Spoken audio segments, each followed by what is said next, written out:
excited about this session. I think so much of the conversation around content tends to kind of look at execution, how we get that done. But I think we have a real opportunity here to take the conversation upstream and really think about it with a cultural lens.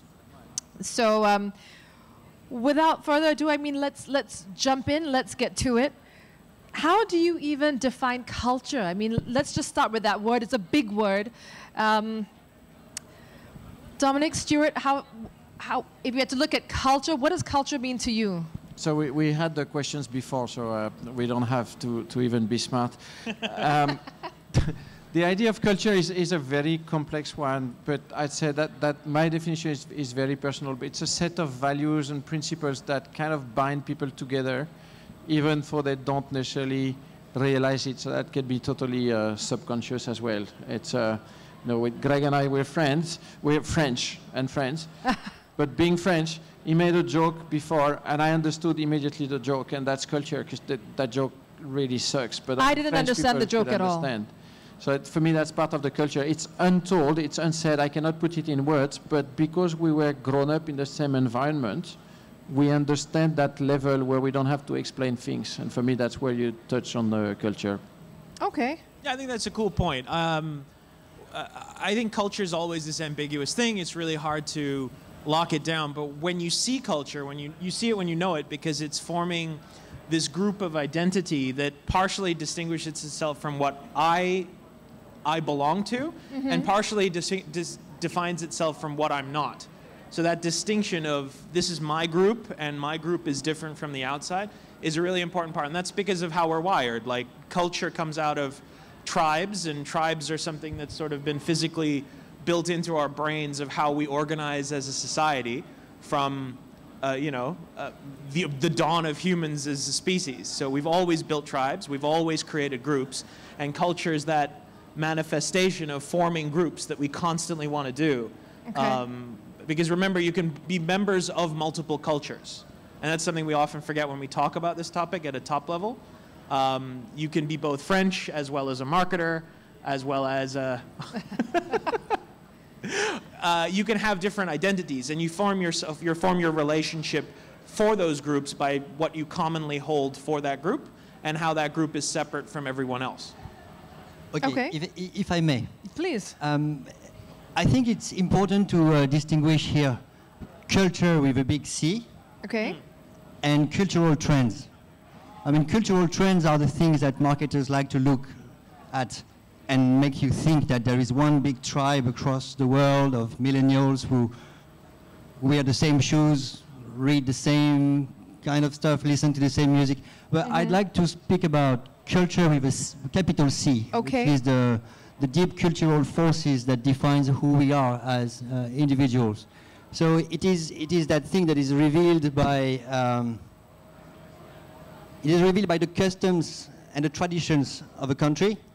It comes to life, or through art and intellectual achievements, and it is maintained by a series of behavioral codes that is passed on from generation to generation. And that's the kind of culture that today we are able to understand, and who makes a big difference whether an ad is a cultural fit or a cultural disaster or cultural faux pas, to be not so dramatic. So it's a living, breathing, cultivated approach or mindset. Yeah, that's what makes somebody from Thailand different from someone from Vietnam, fundamentally. So okay. It's not geographical. You could actually find countries that are quite close culturally and who are quite far away from each other. There is more common points between people in Panama and Taiwan when it comes to collectivity, whether as opposed to direct neighbors. So, Stuart, you mentioned something about how Dominic's a marketer and he's French and layering on different lenses, so to speak. And Jason, we talked about it. You talked about, I love this concept, culture horizontally. Will you tell us more? Oh, it's been touched on, but it's kind of culture isn't any one thing. It's not a place. it's a mindset as well. So you could be Thai, but you're also Gen Y or something, or you're into hip hop music or something. So you have the horizontal market-driven culture, which is what Stuart was talking about. But then you will have the verticals, which are hobbies, habits, tastes of the time. So I think it's a complicated word to define, because it's whatever you are. It's whatever you are at that time, and what you're being presented with will define sometimes how you react to that. And I think from a marketer's perspective, it's about finding from a cultural perspective, from a marketer's point of view, it's trying to find the right people to talk to, right, who actually want to hear the message you're giving, or it's about making sure the message you're giving is fitting to the people you're trying to buy your product. So you mentioned that it's the message, the people you want to talk to buy your product. Is that why culture is so important? If we get it wrong, they're not buying products. Why is culture, big C, cultural, the mindset? Why is that so important for us as marketers? And when we think about going to market? I think the way I see it, I believe that if there is one thing that marketing does that the sales department will not do, or that the engineering department will not do, is understanding what the consumers want, what are their aspirations, what are their needs, what are their desires, and that is very largely influenced by their core cultural values. So if you don't understand that layer of what their expectations are, and I'm not talking their expectations about a product, but in life, what is their definition of success? What is their definition of happiness? Yep. What is their definition of harmony? How do they value individual success versus the harmony of the group, for instance? These are all things that will influence the way we market products. Right. The products we market and the way we market it. So as marketers, if you don't understand the culture of your target audience, you have no chance to succeed. For me, it's not even a negotiable. I'm obviously not Asian, but I've spent my first year in Asia spending an enormous amount of time in people's houses to see how they were living, going in the street, going shopping, because that was the only way I could understand what is life like. And that is not something you read in a book, that's something you experience. So, and that is the basis of doing marketing. I completely agree. I mean, we've always targeted cultures. I think what's happened to marketing in the last 10, 20 years is we've evolved it from 25 to 35-year-old male to something that's become much more intimate. And there the aspects of culture that start to be the cultural stuff instead of the demographic stuff become more important. But the reality is a lot of that money was wasted because we were targeting in an imperfect way. And two things have happened. Technology has allowed us to get a little bit more intimate in our targeting. And consumers people have expected far better personalization to their messages. So the standards have gone up as the technology has climbed up. And now we target tribes and we look for who these people are on a multidimensional level because we must. And it makes our marketing more efficient and more effective. But it's not a new thing as much as we now can do it a lot better. Okay. And we have to do it a lot better. Okay. Greg? Technology is an interesting thing because it has made possible for people who are moving to another country to remain very much in touch with their origins. This has changed the pattern of the social fabric of certain countries. If you look at the culture of the United States probably 40 years ago and now, it's extremely different. Right. With the new communities coming in, they bring a sense of collectivity that Americans are by essence not really into. I mean, if you look at the different cultural dimensions from this guy that we're all familiar with called Geert Hofstede in Dutch. I think my friend Mark can correct me if I'm right. It's a Dutch psychologist who back in the days had quantified culture according to dimensions. And technology now is funny because back in the days if you migrate to another country you have to assimilate. Now you could basically continue to I listen to the French news every day. Okay. I am still very much in touch with my roots. So the countries are much more heterogeneous. So as a marketer, you have to find the subculture within the main culture. I love that. We had Sital Banerjee, he's the head of media at Philips, Bengali gentleman, and he said, he also used to be a DJ, and he said people would wait to pick him, taxi drivers would wait to take him home after his shift because they loved that he was able to give them a slice of their culture in a different world. So you want to connect with that. Stuart, you're going to say something? Just that it's becoming really interesting what's happening because you're finding different cultural forces across that horizontal spectrum you were talking about having primacy. Some people are more New Yorkers than they are Americans. Some people are more skateboarders than they are French. It's starting to become really cool to see how culture is evolving in terms of self-identity because it's what it is, right? And technology is meaning you don't necessarily always have to homogenize based on your geographic location. And what's becoming really the challenge and art of marketing is starting to evolve in what tribe do I pick? How do I work out what tribe is the true target that I should go for that's big enough to be financially viable, but also targetable enough and relevant enough for my brand's message to come out. And sort of riding that intersection is the new challenge, but it's becoming way more complicated than ever because it's no longer geographic culture. It's no longer interest-based culture. Sometimes it's a weird hybrid of the two, or people who like a certain site. It's interesting because I was listening to a talk from Pratik from Coke on the stage earlier, and they were talking about something they've just done for Fanta. Yeah. Now, in my mind, Fanta is a fizzy orange drink. That's what it's always been, But they've got this new thing in Thailand where it's basically WTF, what's the fruit, right? So you're going as a consumer to buy a drink which is not an orange-based fruit. It could be anything, but that's actually exciting and more appealing to you than buying what I believe Fanta the brand's always been, which is a fizzy orange-based drink, right? So you're speaking to the demographic. It's not the brand telling you what they are.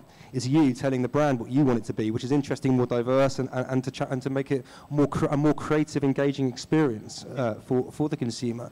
I mean, I think it's the other thing that was really interesting. I think it's brands need to add value. They need to be relevant. They can't simply stand there and say, this is what I am, like it or lump it, because those days are gone. People can move on and they will find what they want to find. So it's about molding your brand to the relevant consumers who are out there. Yep. I think I'll bring a bit of controversy to that one. Please. What's a panel without controversy? Because I think it's something we have experienced, that there are certain pieces of content that will travel across the world. And for me, what I get of my personal experience living outside of my own country for most of my life is also that culture cannot be defined by your original passport, cannot be defined by the language you speak. You have more people speaking English today who are not English, so the real English is mine. It's not the... And probably better, by the way. So it's not his. His is just spoken by 20% of the English speakers. So culture has become so fluid. I can decide which culture I am. I lived in Central America, and I come from the French Caribbean. I felt incredibly at home, and I feel more at home in Panama than I could feel at home in the middle of the countryside in France. I don't drink wine, I don't eat cheese. That's because you hide your money in Panama. Well, then you're not all right. But so there we realize that we have people, we have pockets of, or I would say layers of people. We do global communication that works very well, where it's a pure brand statement, where it's, these are the values of the brand, and I will find globally, I work a lot on Pampers, I will find globally mothers around the world who share those values.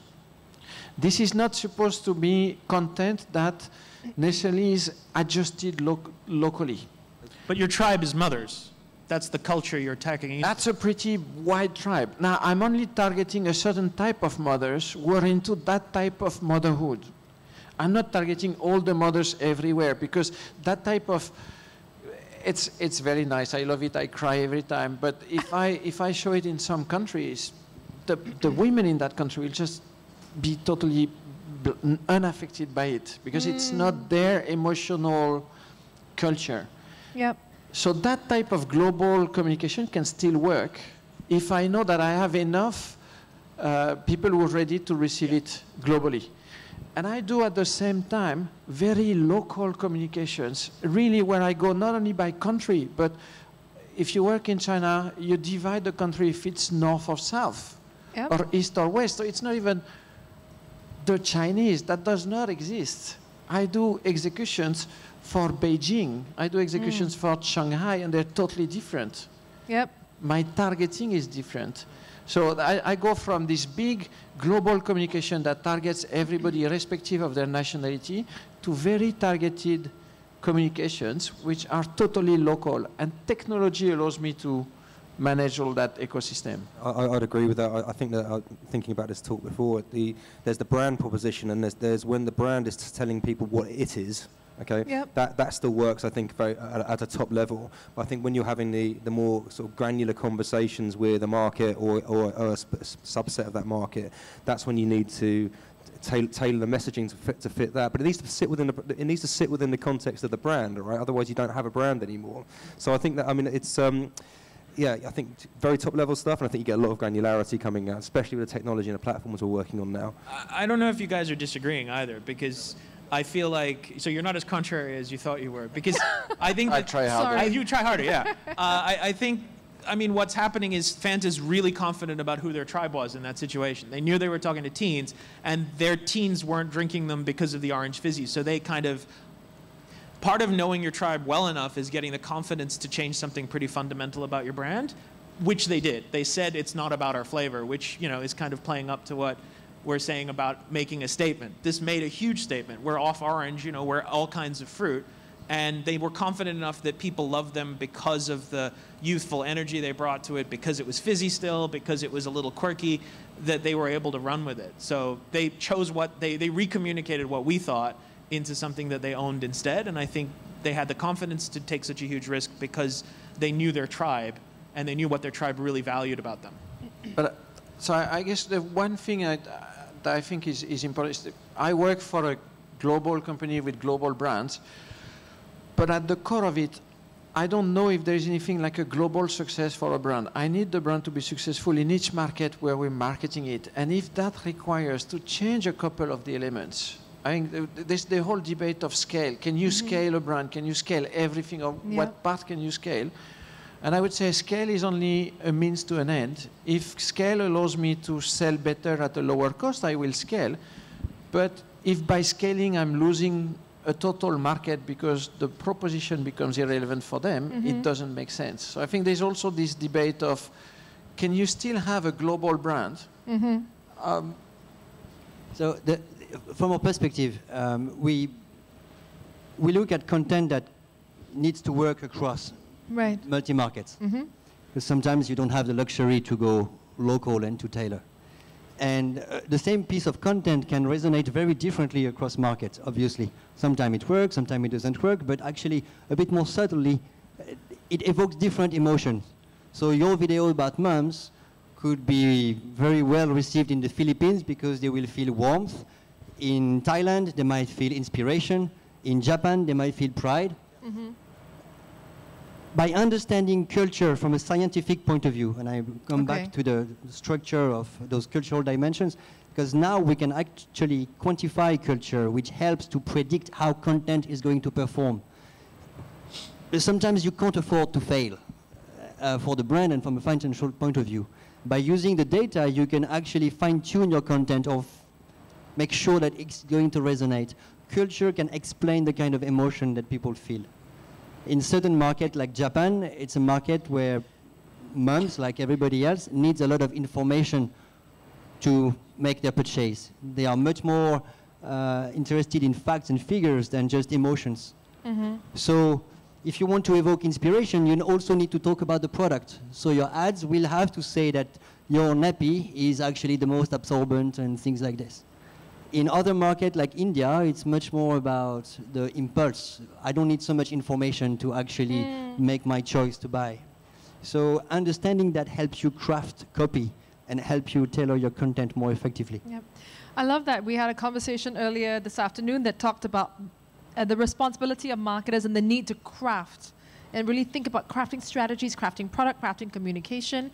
And I love that James brought in the whole point about the brand. What is the brand purpose? You know, that's almost the brand's culture, you know, for want of a better term.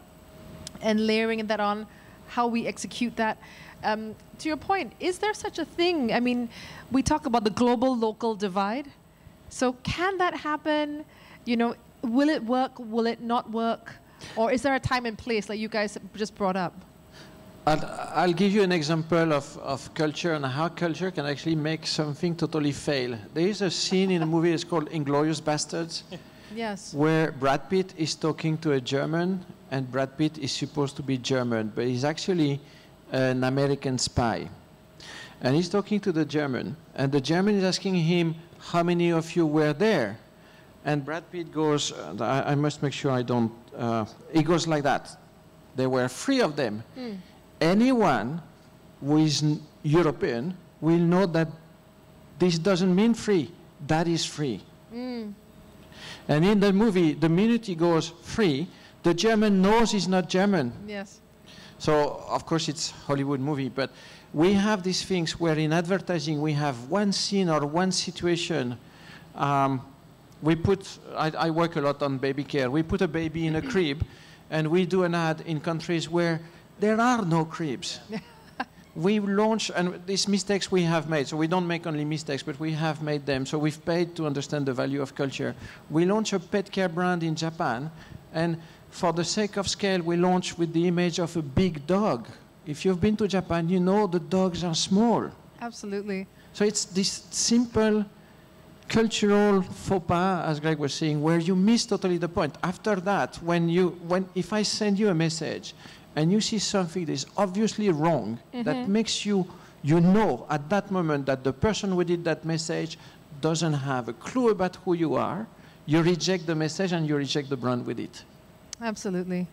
I think it's interesting. I think the reasons why brands would like to do big global adverts is because it's cheaper, right? One ad fits all, run it in all the markets, the production costs are down, you know, we can put more into the production, etc., etc.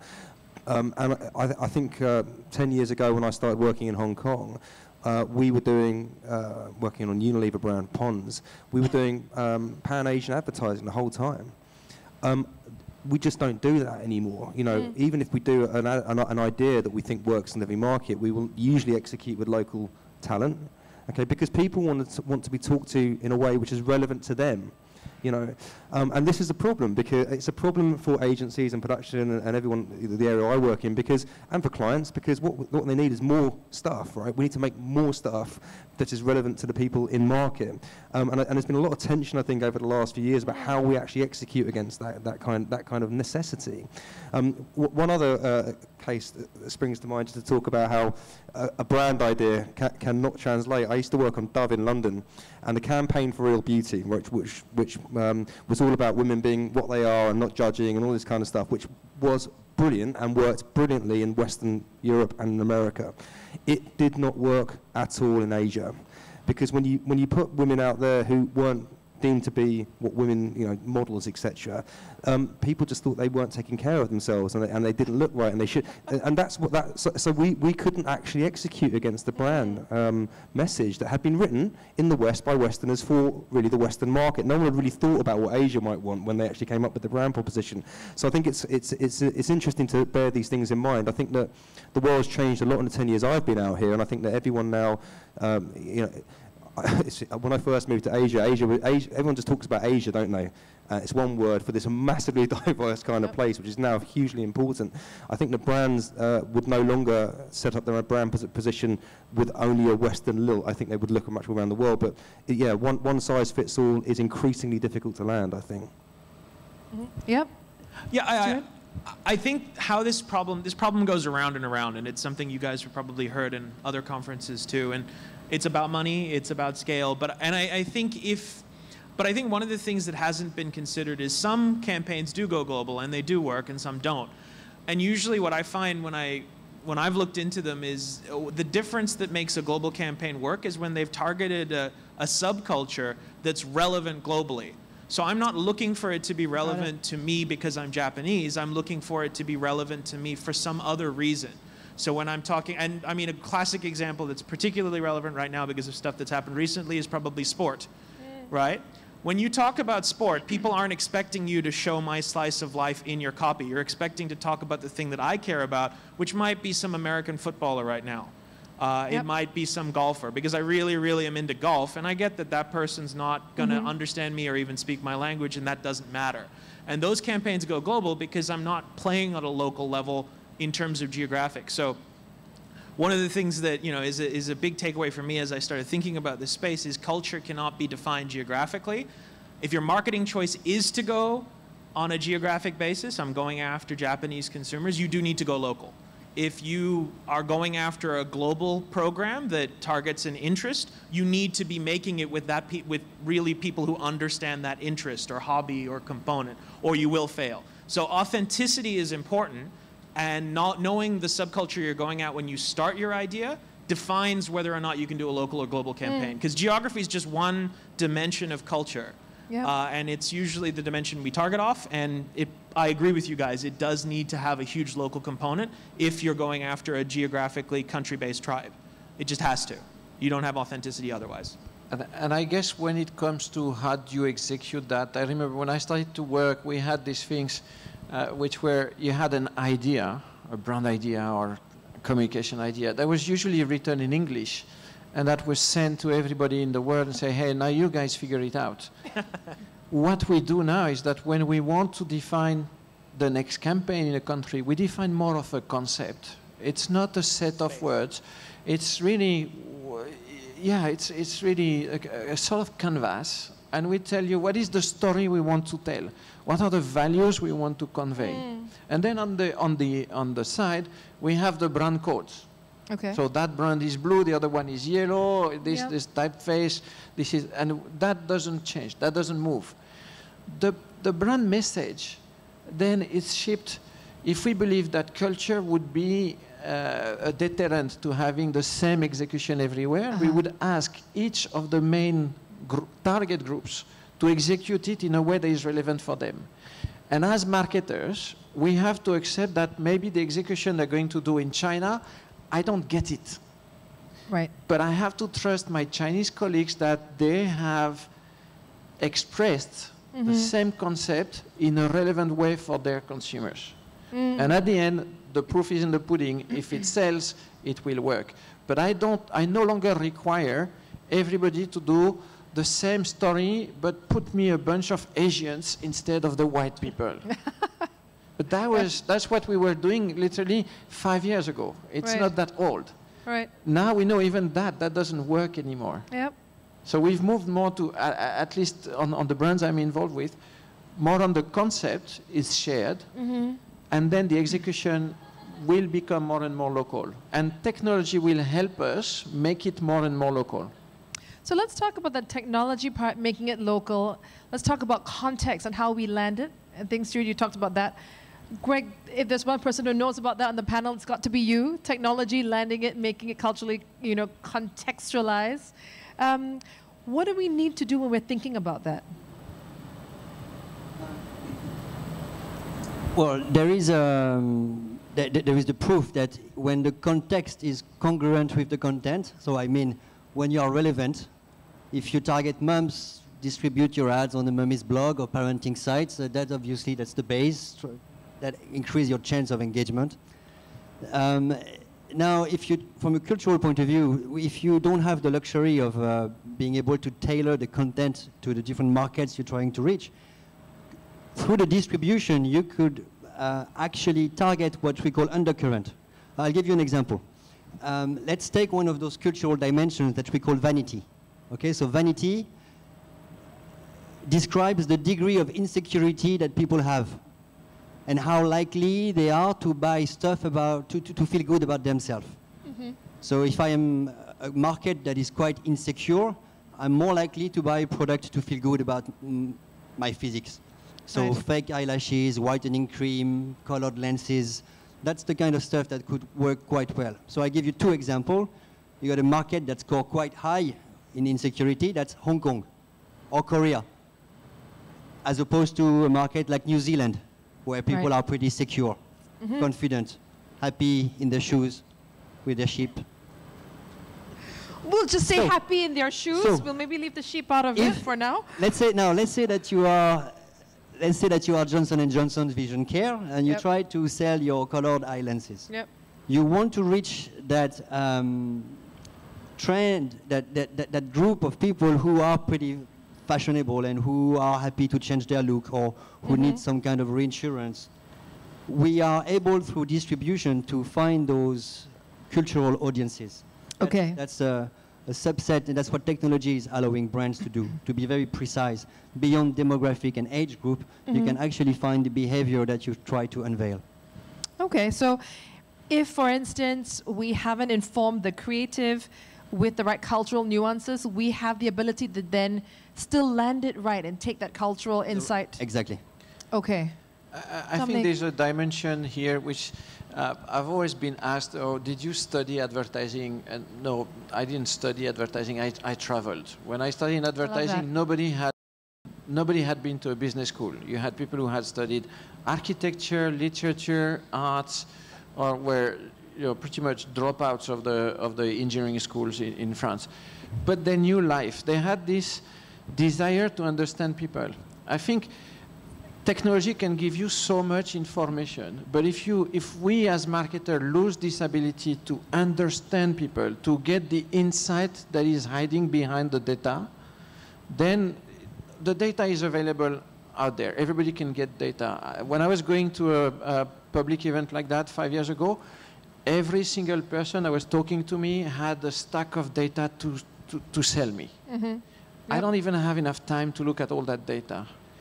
But if I give that data to my brand manager and they don't know why people behave the way they behave, they cannot do any type of marketing. I'll give you an example that happened at Google. I have an analyst at Google who gives us mobile phone consumption and says, well, that's weird. I have a peak of consumption in the middle of the night. You need to understand as a marketer that if a woman who just had a baby is looking at her phone in the middle of the night, you have one or two situations. Either the baby is sick, and the last thing she wants at that moment is that I send her a message, or the baby is hungry, she's feeding the baby, and she is so bored that she will welcome my message.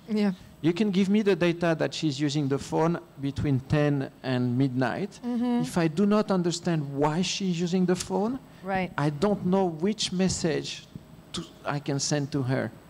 And I think more and more this is more of a warning for the marketing industry altogether. When we have new marketers coming into the system, we tell them, well, we're still about people, not about data. Data is what we use to make sense of the creative work, to distribute, to get scale, personalization at scale, I think we call it.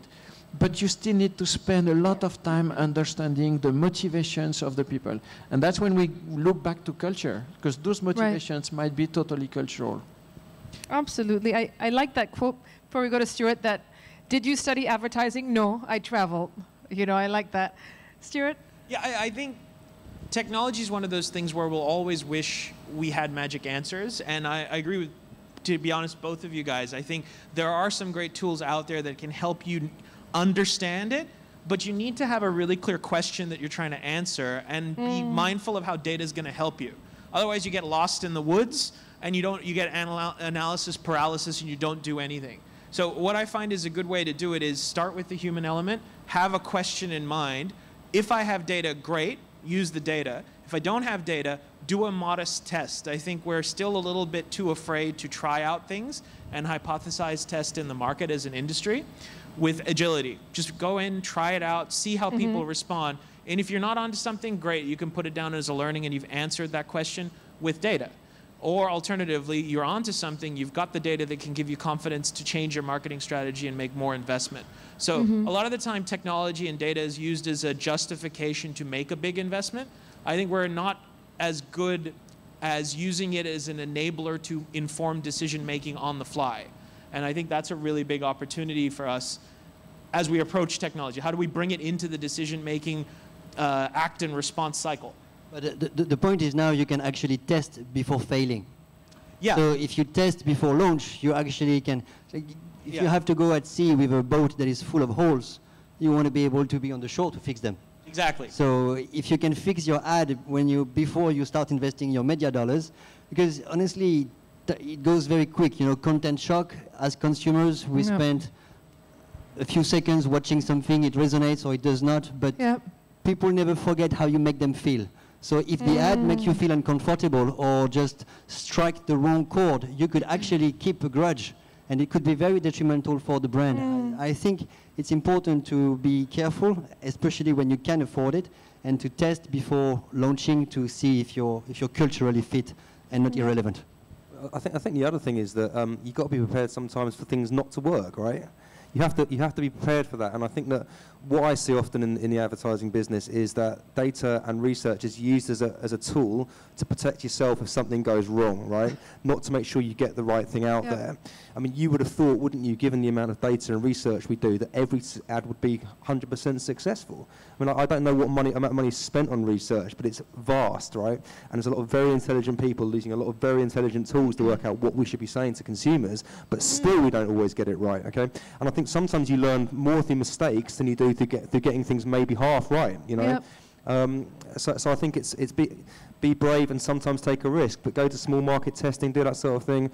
Make more. We talked about this briefly before. Be prepared to go out there and do something rather than do nothing and just back it up with data which may not be right, you know? Yep. As a content creator, you know, James, what do you need to know about culture before you go ahead and create? I think you need to know who you think your consumers are, right? And you need to know, increasingly, you have to understand how your brand and your product adds value to a consumer's life. How do you add value to someone's life? What's your brand going to do that's going to make their life better? I think that's a key thing these days. It's not nowadays where you just kind of fire it out there and expect people just to take what you say at face value. You need to understand why. That point you made about mums in the night is critical, right? Because it's a 50-50 shot, right? And if you get it wrong, you get it really badly wrong. But if you get it right, you've got an engagement which works forever. But how do you know? And so it's I think as a content creator, you want to have a clear understanding, and you really want to understand what your brand does and what your product does, you know. So one additional element, and I had a sigh of relief because they cut the cold air, so at least now we can have. You're warming up now, okay. One element I've seen, which is also part of the discussion, is that can you create if you're not part of the culture? And what I have seen happen in many occasions is actually not being part of the culture helped see things in a different way than the locals would no longer even see.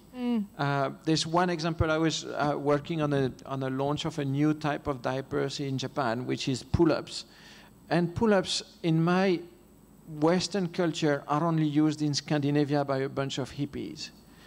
No one I know in Europe would have used the pull-up without thinking, how do you take them off? That's a whole different conversation for a different, that's pull-ups matter. That's a different stream.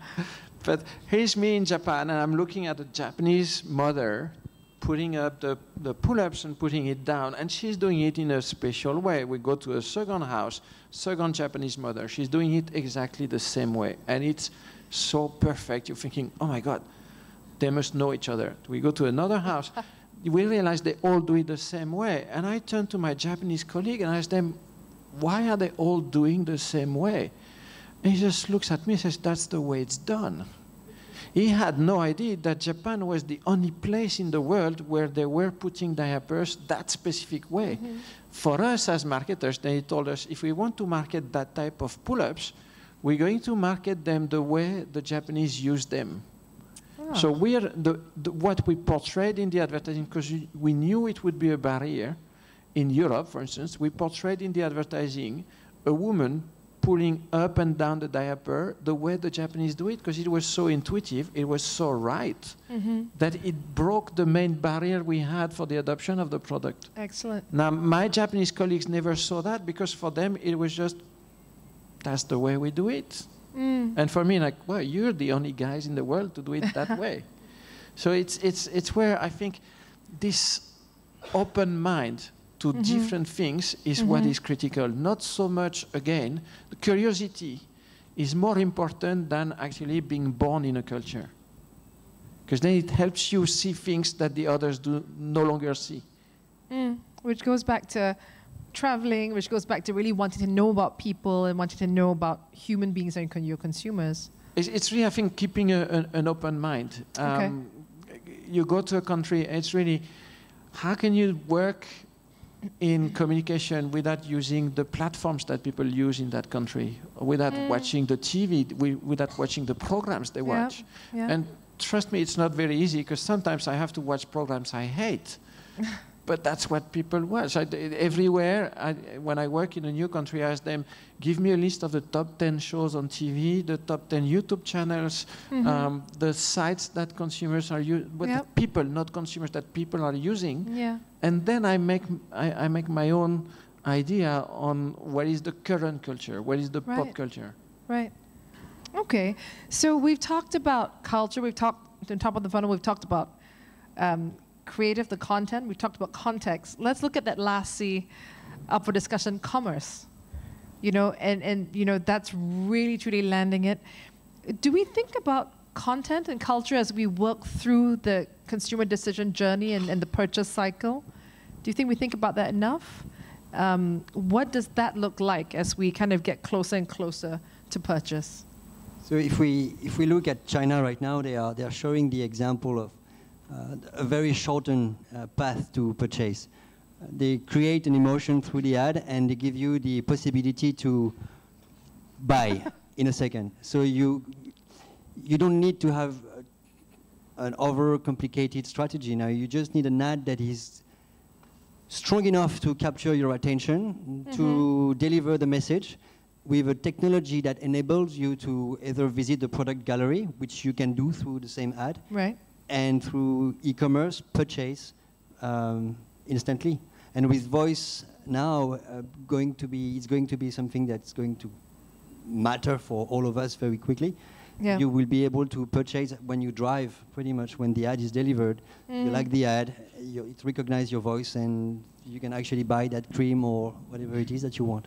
So that path to purchase is getting shorter and shorter. The emotion that you feel will lead you directly to the act of purchase. Okay. I think if you've activated a cultural tribe with really compelling content, you will see it in commerce. But I think the danger is a lot of the time you'll see brands do a purpose ad, and then they've got their sales messages. And that's, to me, a failure of engaging your culture. Like, you've come up with something that's appealing to usually a larger group of people than maybe you're actually able to convert, and you're not able to stick the landing in terms of translating that down into product benefits in a way that consumers can understand. And this is where, on digital, a lot of brands struggle, because they have to deliver the buy now message at the point of delivering content, because that's the best thing about digital. You can convert consumers on their phone as they engage with your content. So, but to your point, Stuart, if you try to address this young audience who are into gaming, for example, and we know, especially with an event like today, gaming is big, it's huge. This notion of instant gratification is so embedded into their mindset that a father who looks at their kids who plays 4 or 5 hours in a row at their game, and these are slightly, uncomfortable in real life because they are not instantly gratified. That aspect is taken care of when you deliver a message through a clever ad that allows you in 1 second to steal the look of that great musician that you're watching to represent a software or beverage. You steal the look of the guy in 1 click and you can buy. You satisfy your instant gratification. So that subculture is actually very appropriate for, and it's a fertile ground for e-commerce. I think it's probably the most powerful thing you can do. Think about tribes instead of countries. Think about, get beyond benefits and the people who need them, and start thinking about how you can attach your brand into something that is related to the product benefit and related to how people use it, that taps into a subculture. Because then you're activating something real with people, have curiosity about it, embed yourself in it, make content with people who get it, and then deliver. But then you'll start seeing commerce translate out of content, out of an activation of culture. People want to be part of you, and they say that by buying. There's I'm very.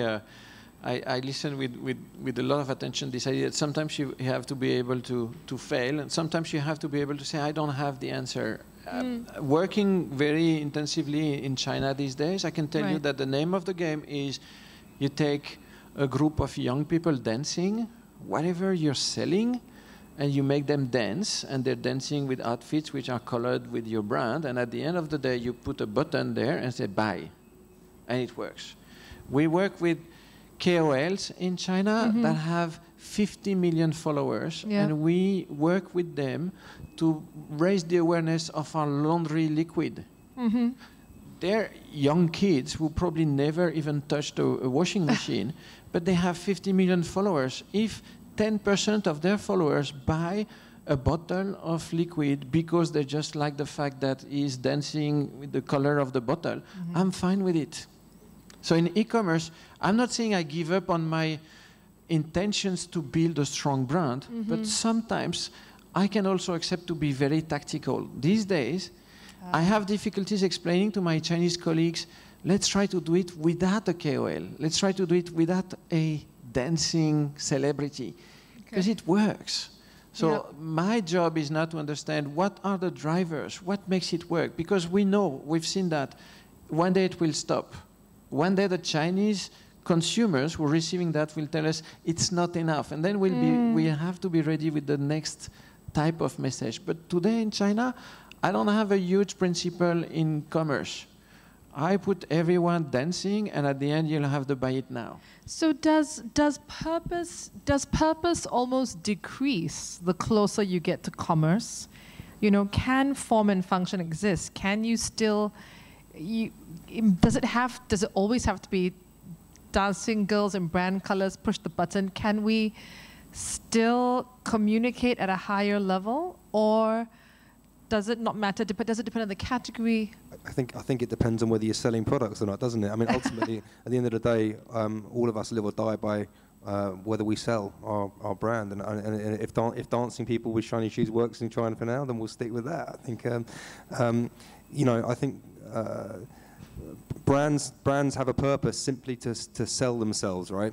It's not about how many brands do actually 100% believe in what they say about themselves. Who knows? It's not necessarily about that. I mean, there are brands out there that are very worthy. At P&G, it's 100%. Exactly. Same. And can I just say for Hogarth and Ogilvy exactly the same? But it's kind of. I sometimes look at some of the products we sell and I say that's a product, it's not a brand, right? You know, there's nothing else, and also it's not a very good one. And we're just trying to find ways to convince people it is, right? You're always fighting a little bit of a losing battle, I think, in that sense, because you're not really adding value to people's lives long term. If your brand is good, if your product is good, your communication is good, people will generally, I think, will end up going there. But it's you know, it's about, as the Wu-Tang Clan once famously said, cash rules everything around me, man. You want to be selling, so whatever works at the time. Yeah, I think, though, there was a time when dancing girls worked in the United States or in Europe as well. I think, however, there is a universal trend that accelerates in terms of how quickly people evolve and how quickly they demand more. So do what's working, but to be honest, what's happening across most brands that I've worked with and I've consulted on and I'm working on now is a certain amount has to be reserved for innovating to identify the next tribal group, the next series of content, the next campaign. Coke was talking about how at the peak of their last campaign, they're already trying to find the next one, and they actually invest 20% of their marketing budget into innovation and to testing because they know what's working now will not work next year. So I think you've got to hold on to your base. You've got to keep supporting what's working right now, but you've got to quietly siphon off some money because the future is going to be content, commerce, and culture integrated. It's not going to be something that you can separate out. If people don't feel you're being authentic all the way down to the point of purchase, they will bounce right off you and we're seeing that happen worldwide.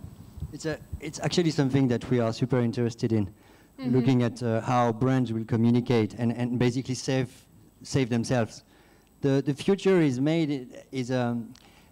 brands look at the world right now with a very specific compass. They look at the outside world as a field of experimentations for you to live and feel and see stuff. And they look at your house, your sanctuary, as their point of sale. the Internet of Things, all the objects being interconnected, will be able to tell you a story and to make you buy a face cream when you look at your mirror in the morning. Your fridge will be able to do the shopping on its own. Your washing machine will buy the laundry. You know the #1 brand of battery in the States? It's not Duracell. It's Amazon. Because people need battery. They don't care about the brand. And the danger now for brands is that, what is my purpose? So very soon the screen will disappear and the TV will appear on your screen or on your curtain or wherever you want it to appear. Yeah. It's really about data. It's really about, am I improving or am I making your life easier in a way? So we're testing technologies that are intrusive or intuitive. And I think that's a very interesting path where brands need to find their role.